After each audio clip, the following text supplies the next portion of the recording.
Asaph Epstein asks, alphaness, innate, acquired? Well done on the 3 words there. Let's have a little discussion about alphaness.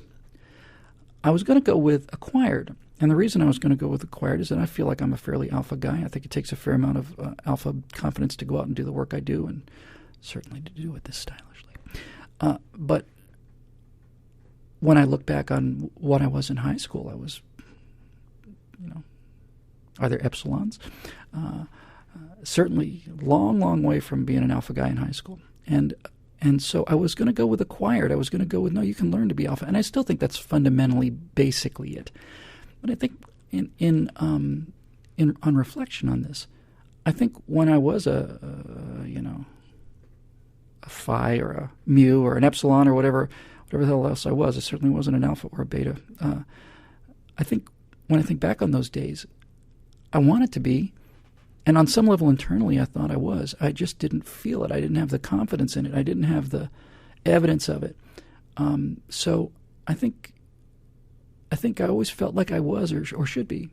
I wanted to be. Let's put it that way. I certainly wanted to be.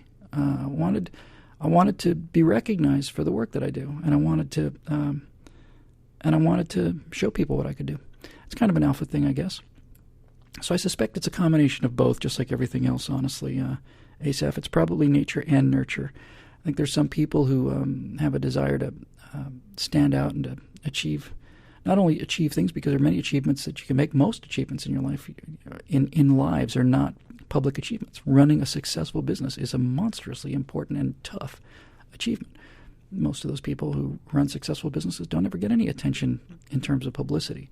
People who serve in the military, and people who are flying fighter jets and who are commanding submarines or serving on submarines, or people who are doing any of these things are achieving enormously difficult things with no publicity at all. But I think there is something about, if not publicity, then what's the word I'm looking? Visibility, maybe. That's an alpha quality. Alphas need to lead. They need to be leaders, and I've always had that sense. I've always had and I've never had a sense of having to inflict that on people. I've always wanted to lead by example. I've always felt like I was a good example, and or many years when I wasn't, decades when I wasn't, but I always wanted to be.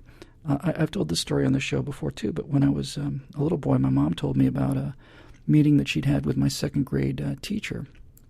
And the second grade teacher said, Mrs. Whittle had a dream about your boy. Nowadays, that probably would put her in jail. But my mom said, oh, really? She goes, yeah. It was second grade, and the classroom was on fire. And your son, Billy, was standing on the desk in the front showing people how to get out of the room. And it was, I don't know what second grade is, 7 or something like that, I guess, somewhere in that ballpark. So I guess on some level there was always some element of it. And I want to connect this to a question that's coming right up behind it. Because James Lofgren wants to know leadership versus authority. And I think this is the essence of what makes makes a person either a good alpha or a bad alpha. It's the polarity. I think that's probably the word I'm looking for. It's the polarity of command. That's why James Lofgren's question is so excellent. It's so profound. I've never heard it put this way, but it's actually very deep, very deep. Leadership versus authority. What's the difference? Well, I think if you have authority, you can force people to do things. But if you are a leader, you can inspire people to do things. And there's no question about which of these is better. None. You have to really be comfortable with the idea that if you're going to be a leader, you have to lead from the front. All American military tradition has been leadership from the front. We never, maybe with the exception of World War I, but even then I think compared to the British, we were light years ahead. The British used to be 20, 30 miles behind the front, and at H hour off they go over the top, and we'll just plot little pins on boards and see where things are. But American leadership is kind of follow me. You apes want to live forever. That kind of thing. Follow me. That's leadership. Leadership, that's all you need to know about leadership, by the way. If you really want to just get the essence of leadership, follow me. It's not you go first. It's not you do the dirty work and I'll take the credit. It's follow me. And so we have to lead by example. We have to be the kind of person that other people want to follow. And I've experienced great leaders in the past. I've been around people who made me, I just walk through hell for these people. And this is the kind of person you want to try to be. And the essence of leadership as opposed to authority. Authority is very small-minded. Authoritarianism is extremely small-minded and small-souled.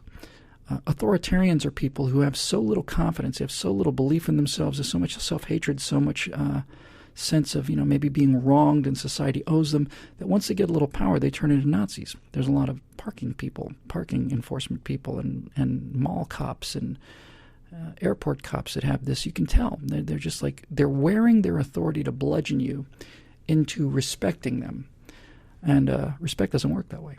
Respect is earned, and respect is a free will, something you give people respect. You can't beat respect into people. You can beat compliance into them, and you can beat fear into them, and you can beat obedience into them, but you can't beat respect into somebody. Follow me is the essence of actual leadership. And so I think the difference between leadership and authority, James, is the difference between coercion and free will transactions. If the government takes your money and gives it to somebody else, that's not charity and it's not virtue. It's coercion. It's stealing. If you, on the other hand, decide to voluntarily give resources to somebody else, then that's virtue. You choose to help somebody. And that's kind of the difference, I think, in the switch for leadership and authority. All great leaders have a couple things in common. They say that grade A minds hire grade A minds, but grade B minds hire grade C minds. That's really it, isn't it? Because I think ultimately the difference between a leader and an authoritarian is confidence. Is confidence, confidence, confidence, confidence, confidence. If you're confident, you don't have to take the credit for everything. If you're really confident, on the contrary, you take the credit for nothing, and you take the responsibility for everything. When things go wrong, it's my fault. When things go right, I have an incredible team. They're doing the hard work. They're just making me look good. I just stand here and let these people make me look good. When you say that, people know that you're dealing with a real, genuine leader, because a real leader, that's not false modesty. A real leader feels like he's not threatened. That's why a genuine leader will hire the best people he can. The best leaders will do nothing but hire people who are better than him or her in specific areas. They will hire the best people there are because they understand that it is the results that count.